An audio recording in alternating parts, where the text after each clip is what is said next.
Welcome, everybody. Welcome to the What the Football channel. This is the BH and Scrubber Show, and today we're going to do a recap of the Chicago Bears game and try and touch on a few things maybe other people don't. So don't freak out. Everything's all right for right now. We're 2-3. It's not bad. A quick one here. Probably next Saturday, we're going to do a preview game for the game against Atlanta. So please show up for that. Me and BH got a few things to talk about. BH, let me kick it to you first, and welcome to the show. Yeah, thanks, man. That was about as brutal as it gets, man. That game. Jesus. I don't think anybody was ready for that. And I'll tell you what, you always say it. What's that term you use, man? Someone's like got Bring in the the heat. fire, Bring the in the heat. heat. Someone's bringing the heat. And you look, right? It's like football or two boxers.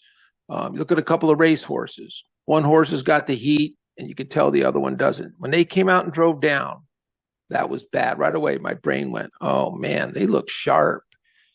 They look good. And then we weren't ready for it.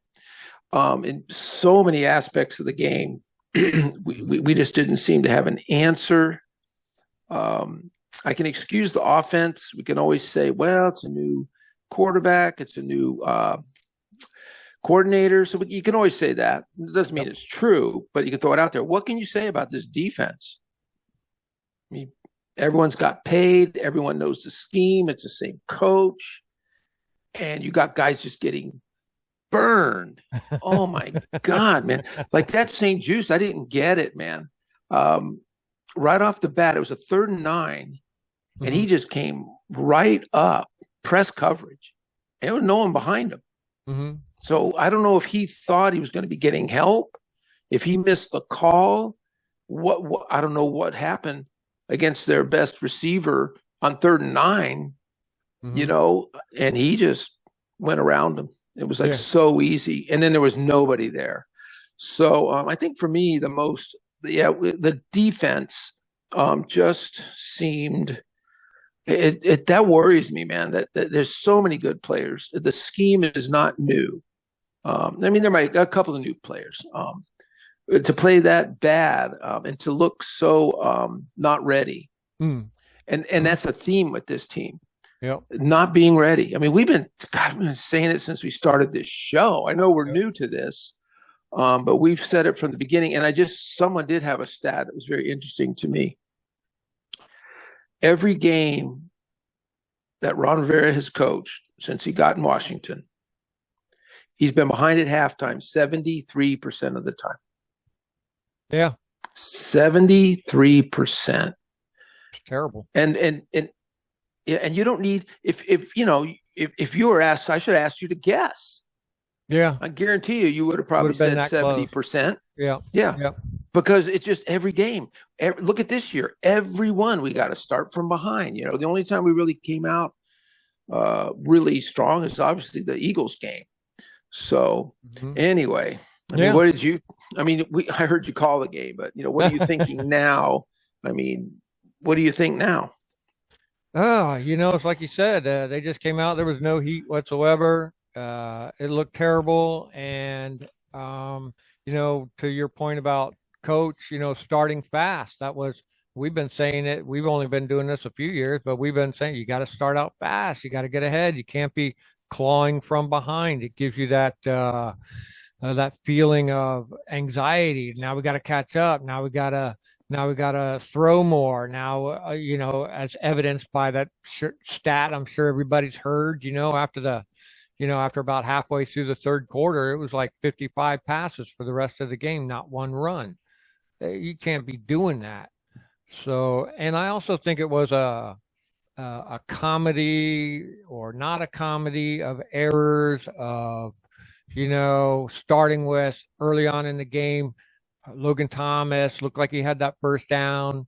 Well, they didn't give it to him. It clearly looked like a first down. And then B-Rob couldn't make the first down. We got a punt. Lots of other things in there. It wasn't just Forbes that got burned. It was Kendall Fuller. You know what I mean? It was St. Juice and by one receiver. no Yeah. less, and a tight end, and two tight ends, maybe three people they threw to all game. So the other comedy of errors were like uh, uh, penalties at the wrong time, obviously. The interception before the half, that was just the interception Yeah. before the half really just brought it back down. And not only that, but they scored on it. It made it Yeah. even worse. The least we did on that was just to run the clock out and couldn't score or only got a field goal. That would have been much better than what happened. A couple other things. Logan Thomas fumbling on that third down. That was tough. He was fighting and fighting, and that took some of the gas out of us.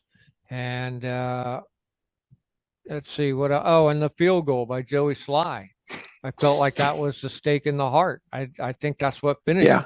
And we weren't looking good, but we were still in the game.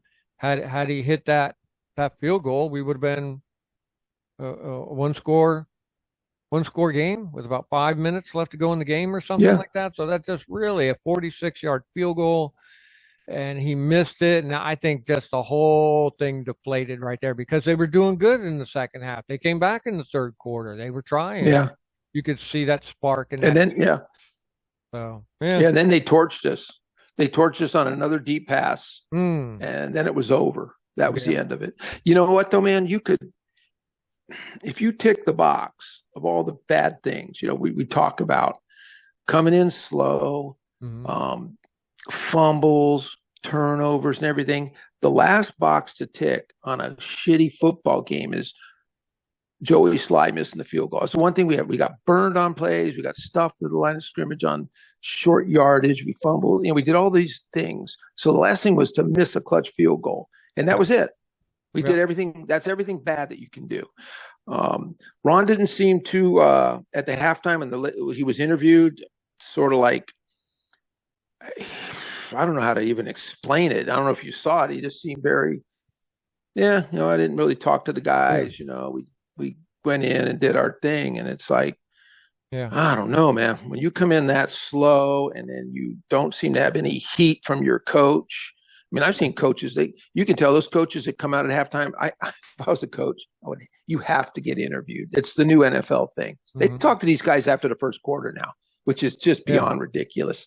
I mean, I would be like, are you kidding me? I want to talk to those people. I'm trying to run a football game here. But having said that, I've seen guys come out. I mean, you could tell they're about spitting nails, man. They must have been in that locker room just throwing shit and going insane. And you can tell they're just like, they're gritting their teeth. And not Ron, no, I didn't do it. We're just. I let them all talk. I told them to talk to each other, is what he said. Is that what he said? I was sitting here because I didn't have the volume on, but I got the closed captioning on, and I was reading it as he came out. And he said, I let them talk to him. He's just, man. People talk about, the guys have to have it within them. You don't need a coach trying to bullshit, man. My coaches were fucking mean to you. You stupid fucker. What are you doing out there? You defensive line. What the fuck is going on? I don't care if they've got sensitive fucking demeanors. Fuck that. You ream. We laughed. Remember, we laughed during the show. BH is going to go into that locker room and ream him a new asshole. That's what you need. And Ron on the sideline, he's just so stone-faced. He doesn't cheer. He doesn't yell at him. He doesn't do nothing. And that stoic kind of attitude as a head coach just doesn't cut it for me. Just doesn't. Yeah. Hey, you know what? That stoic kind of attitude at a restaurant for a boss, at a lumber yard for a boss, at a construction site for a boss. Come on, man. You're the boss. You got to light some people up every now and then. Life, you're the boss. Things don't just fall into place. Well, what do they need you for? Yeah. Right? If everyone just talk, hey, you guys talk amongst each other. I'm going to go play poker on the computer. No, you got to go out there and you got to, and then don't just yell and scream and throw things and then break it down.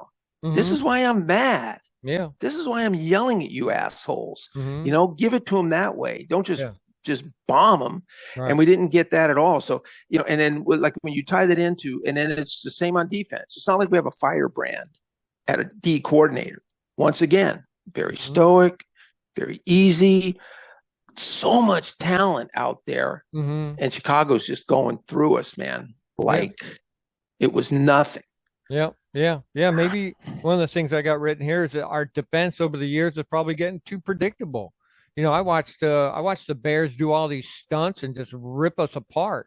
Our blitzes look like, they called to the other side of the field and told the Bears, "Hey, we're going to blitz on this one, and it's going to be lackadaisious as fuck."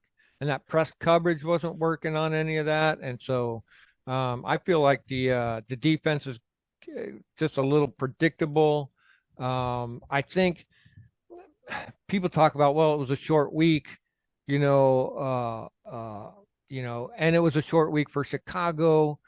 Plus they had to fly and be here, but they had a lot to play for. Now, also, our defense and our team played against the Eagles the week before and put everything on the line. So I could see where they were a little gassed, and even during the live reaction show said, like, in the first quarter, our defense looks gassed. Like they're not even trying. Yeah. And I've seen some pretty fucking pedestrian play out of them. Forbes is one. Derek Forrest is another. Cody Barton is another. Just not running after him, just like jogging towards the play. And fuck you. Yeah. Get off my field, Get Khalil Hudson in there or Jabril Cox in there. Let's fucking get him off the field. Yeah, and it was the same thing too. You could say the same thing. I saw some slow-mo plays. They stoned our four-man rush. Yes. Just they knew where, and like you said, it's pretty boring. It's pretty like predictable. I mean, they knew where they were going. And to your point, they ran guys around different ways, did stunts, and did different things. We started to have success a little bit later with Chase. Actually, went wide and stood up like a linebacker, and he came in. I'm like, well, where was that earlier?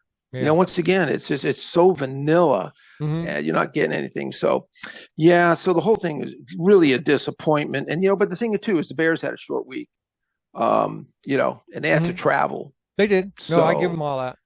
They were there. Yeah, yep. You said it, but they were there too. So, I mean, it's a long season for everybody. There's just, I'm sorry, man. Just you got to be ready to play, and maybe they didn't schedule them right. Maybe they should have gave them half a day off on Monday, let them sleep in or something. I don't know. Yeah, they didn't put pads on, so they're all their practices, no pads. So well, there you go. That makes sense. So so I don't know. Do we? It was just. I mean, there's a lot of. You said there was like 55 straight passing plays. Yeah. Without a run.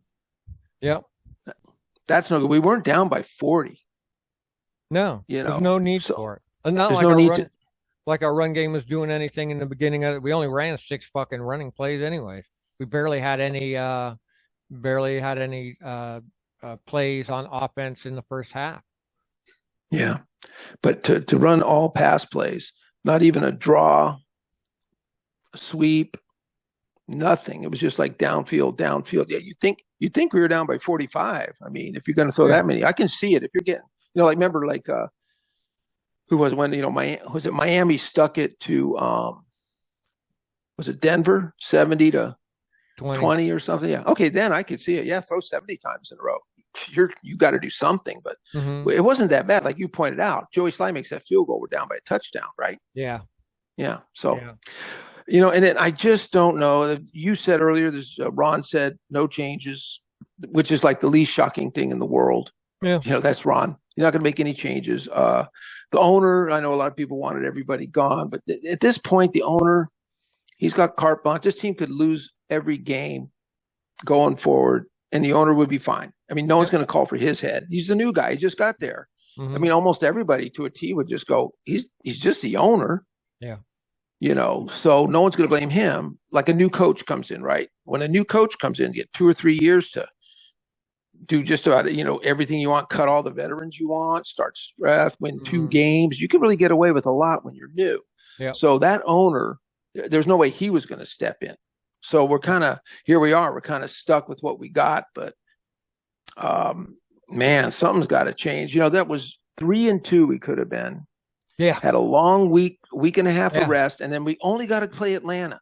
Yep. We weren't going to Dallas. We weren't going to San Francisco. Right. I mean, we would have been set up. It was a perfect And scenario. yeah. So, I mean, what we can hypothesize like crazy. I'll just say there's something wrong. There is. There's some bad voodoo in the locker room. Something. And it doesn't have to be something outrageous either. It's just a malaise. There is just a disconnect that you're looking at this going, what?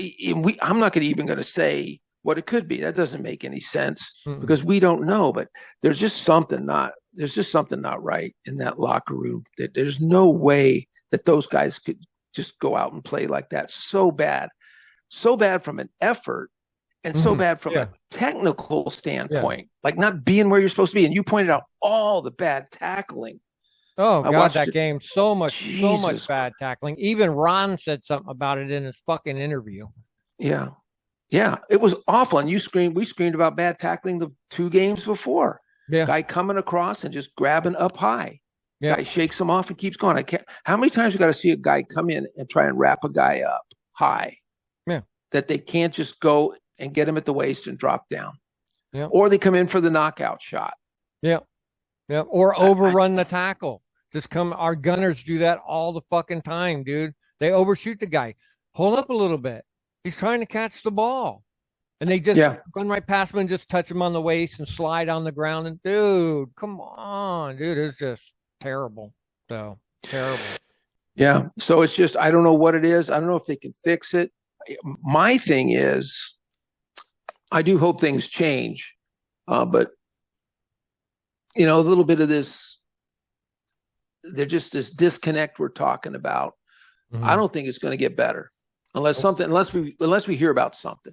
Okay, there was this big blow up. There was this thing. There was a team meeting. There was a players only meeting, and then we get the dirt. Okay, this is what's going on. Okay, that's like an exorcism, right? Let's get this shit out. Let's get it out in the open.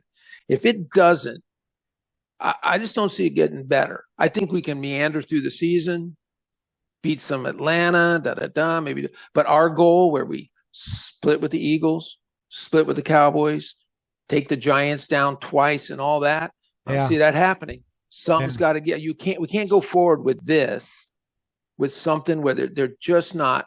It's just not happening. The team, they're just not feeling it. It's just not sustainable. Something's got to give.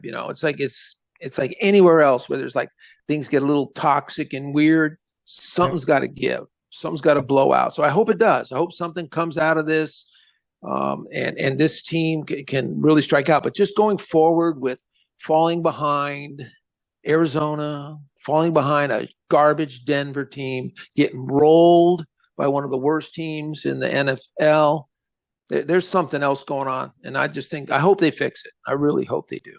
I do too. Part of the coaching thing, in my opinion, too, stems from, Ron, when you're the head guy, you hire all the coaching staff, and he brought a lot of people with him that he knows. And sometimes that kind of nepotism doesn't work. Del Rio's kid is in there. His kid is in there. I don't like that fucking one bit. I don't either. Hiring favorites, your kid. You should be hiring the person that can do that job the best. And you shouldn't have any other kind of hires just because you're filling some kind of quota. Shouldn't be doing that shit either. Should hire the person that is best for that job. And I just don't see that. And like, if something does, we don't have anybody like a next man up. Let's say you did get rid of Ron, or you did get rid of your defensive coordinator. Who's going to step up in your coaching staff that's going to be able to do that? So I think coaching staff should be set up where you have people that have the type of background that can step in, even if somebody got hurt. Yeah. Say Del Rio was in a car accident and he couldn't be there, or something, God forbid. I'm just saying, who's the next person up? And I think coaching staff should be chosen like you choose in a draft, a depth chart, so to speak, for your coaches. Also, too, if you don't, like you're talking about, and I believe the same way, that there's something going on, if you don't fix it, we are going to have a player exodus at the end of the year.